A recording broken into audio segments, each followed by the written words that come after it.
लोक जनशक्ति पार्टी रामविलास के संसदीय बोर्ड के अध्यक्ष हुलास पांडे ने जहानाबाद पहुंचकर दावा किया कि आने वाले बिहार विधानसभा चुनाव में एनडीए पूरी तरह से एकजुट है और विपक्ष का कहीं कोई अता पता नहीं रहेगा। उन्होंने कहा कि लोक जनशक्ति पार्टी रामविलास के राष्ट्रीय अध्यक्ष चिराग पासवान के नेतृत्व में पार्टी 243 सीटों पर अपनी तैयारी कर रही है, लेकिन इसका मतलब ये नहीं कि पार्टी सभी सीटों पर अपने उम्मीदवार उतारेगी, बल्कि एनडीए के प्रत्याशी जहां से भी चुनाव लड़ेंगे, वहां लोक जनशक्ति पार्टी रामविलास के कार्यकर्ता मजबूती से उनके समर्थन में चुनाव में जीत के लिए प्रचार प्रसार सुनिश्चित करेंगे। हुलास पांडे ने मतदाता सूची पुनरीक्षण को लेकर विपक्ष पर गुमराह करने का आरोप लगाते हुए हुलास पांडे ने बिहार में गिरती कानून व्यवस्था पर चिराग पासवान द्वारा सवाल उठाए जाने को लेकर कहा कि हम एनडीए का हिस्सा हैं, लेकिन बिहार सरकार में शामिल नहीं हैं। समर्थन जरूरी है, लेकिन अगर कोई बड़ी घटना घटती है तो नेता होने के नाते चिराग जी जनता की भावना को उठाते हैं और प्रशासन से सवाल करते हैं। उन्होंने कहा कि एनडीए के घटक दल आपस में बैठक कर किस सीट पर कौन चुनाव लड़ेगा ये तय कर लेंगे। इसमें कोई भ्रम की स्थिति नहीं है। आपको बता दें कि हुलास पांडे जहानाबाद पहुंचे थे, जहां उन्होंने लोक जनशक्ति पार्टी रामविलास के कार्यकर्ताओं से संबोधित किया और 26 जुलाई को गया जी के गांधी मैदान में आयोजित चिराग पासवान के कार्यक्रम को सफल बनाने की लोगों से अपील की। उन्होंने कहा कि इस ऐतिहासिक सम्मेलन में बड़ी संख्या में कार्यकर्ता भाग लेंगे और दिखाएंगे कि बिहार में लोक जनशक्ति पार्टी रामविलास की जमीनी पकड़ कितनी मजबूत है। सुनिए संसदीय बोर्ड के अध्यक्ष हुलास पांडे ने क्या कुछ कहा। जहानाबाद न्यूज के लिए मुकेश कुमार की रिपोर्ट। आगामी 26 जुलाई को गया जी के गांधी मैदान में लोक जनशक्ति पार्टी रामविलास के द्वारा नव संकल्प महासभा का आयोजन किया गया है। जैसा कि आप सबों को ज्ञात है, ये महासंकल्प के सभा चौथे चरण का हम लोगों का हो गया है। अब गया जी के पवित्र धरती पर इसका आयोजन किया गया है, जिसमें हमारे पार्टी के राष्ट्रीय अध्यक्ष और भारत सरकार के माननीय मंत्री आदरणीय चिराग पासवान जी आएंगे मुख्य अतिथि के रूप में और वहां संबोधित करेंगे। गया जी के पवित्र धरती से नव संकल्प महासभा को संबोधित करते हुए जो उनका विजन है, जो हमारी पार्टी का सोच है, बिहार फर्स्ट बिहारी फर्स्ट।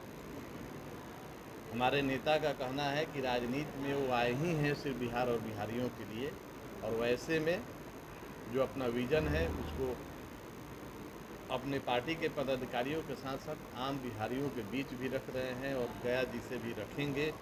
और इसमें हम लोग आग्रह लेकर आए हैं अपने पार्टी के द्वारा, अपने राष्ट्रीय अध्यक्ष जी के द्वारा और अपने द्वारा हम लोग निमंत्रित करते हैं जहानाबाद के इस धरती से, जहानाबाद के भी सभी हमारे पार्टी के पदाधिकारी, हमारे बूथ स्तर के कार्यकर्ता और जहानाबाद के जो लोग बिहार फर्स्ट और बिहारी फर्स्ट में विश्वास करते हैं, इन सब लोगों को हम लोग निमंत्रित करते हैं कि आप सब आइए, गया जी के गांधी मैदान में 11 बजे उपस्थित होकर इस संकल्प को पूरा करने में अपना योगदान दीजिए, अपना भूमिका निभाइए।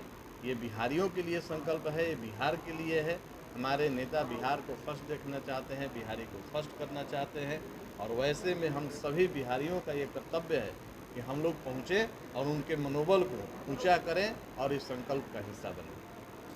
निर्वाचन आयोग एक स्वतंत्र एजेंसी है और उसने अब प्रक्रिया बनाया है, तो उस पर उंगली उठाना कहीं से जायज़ नहीं है। और जो लोग भी विरोध कर रहे हैं उनको ज्ञात होगा, उनको जानकारी होगी कि जो भारतीय नागरिक हैं, उनको कहीं से भी, जहां उनका वोटर लिस्ट में नाम है, कहीं से छेड़छाड़ नहीं होगा। लेकिन अगर कोई भारत का नागरिक नहीं है, घुसपैठ करके कहीं बाहर से अगर आ गया है, तो वैसे लोगों को मत का अधिकार भारतवर्ष में नहीं होना चाहिए और उसी का एक हिस्सा है। और ये त्रुटि का सुधार हो रहा है, संशोधन हो रहा है, तो इसमें किसी को, जो भारतीय है उनको तो आपत्ति नहीं होनी चाहिए। ये तय है, एनडीए गठबंधन की एक मजबूत सरकार 2025 में बनानी है। हमारे राष्ट्रीय अध्यक्ष ने स्पष्ट किया है कि एनडीए की एक मजबूत सरकार बिहार में बनानी है, और उसमें हमारी पार्टी लोक जनशक्ति पार्टी रामविलास की भी एक बड़ी भूमिका हो, अहम भूमिका हो। इसी के लिए हमारे राष्ट्रीय अध्यक्ष जी ने हमेशा कहा है कि 243 की 43 विधानसभा पर तैयारी रखना है। बूथ स्तर पर सभी पदाधिकारी कार्यकर्ता हमारे तैयार रहेंगे और एनडीए के जो प्रत्याशी जहां से उम्मीदवार लड़ेंगे, अपनी पार्टी के उम्मीदवार लड़ेंगे, उनकी जीत तो सुनिश्चित करनी ही करनी है। साथ ही साथ एनडीए के घटक दल के जो भी प्रत्याशी जिस सीट पर चुनाव लड़ेंगे, उसमें लोक जनशक्ति पार्टी रामविलास के बूथ स्तर के कार्यकर्ता अपना जी जान लगाकर उनको जिताएंगे और बिहार में एक मजबूत एनडीए की सरकार बनाएंगे। बिहार में विधि व्यवस्था को लेकर चिराग पासवान जी हमेशा आवाज़ उठा रहे हैं सरकार से, एनडीए सरकार को घेर रहे हैं बिहार में, उसको कैसे देखते? देखिए, राष्ट्रीय अध्यक्ष जी ने हमेशा कहा है कि एनडीए में वो हैं, बिहार सरकार के हिस्सा नहीं है, समर्थन जरूर है, लेकिन ऐसे में अगर कुछ विपरीत परिस्थितियां उत्पन्न होती हैं, कुछ ऐसी बड़ी घटनाएं घटती हैं, तो जिससे आम जनमानस में सरकार के प्रति जो सोच होता है वो विपरीत होता है। तो बिहार की जनता का जो मनोभाव है, बिहार की जनता जो सोचती है, उस भावना को और प्रशासन को उन्होंने हमेशा कहा है कि इसमें प्रशासन की भूमिका होनी चाहिए। अगर आपराधिक घटनाएं होती हैं तो निश्चित रूप से कहीं न कहीं प्रशासन की उसमें जिम्मेदारी बनती है। तो हमेशा हमारे नेता ने सुझाव दिया है कि प्रशासन मुस्तैद रहे और बिहार में ऐसी आपराधिक घटनाएं न घटें।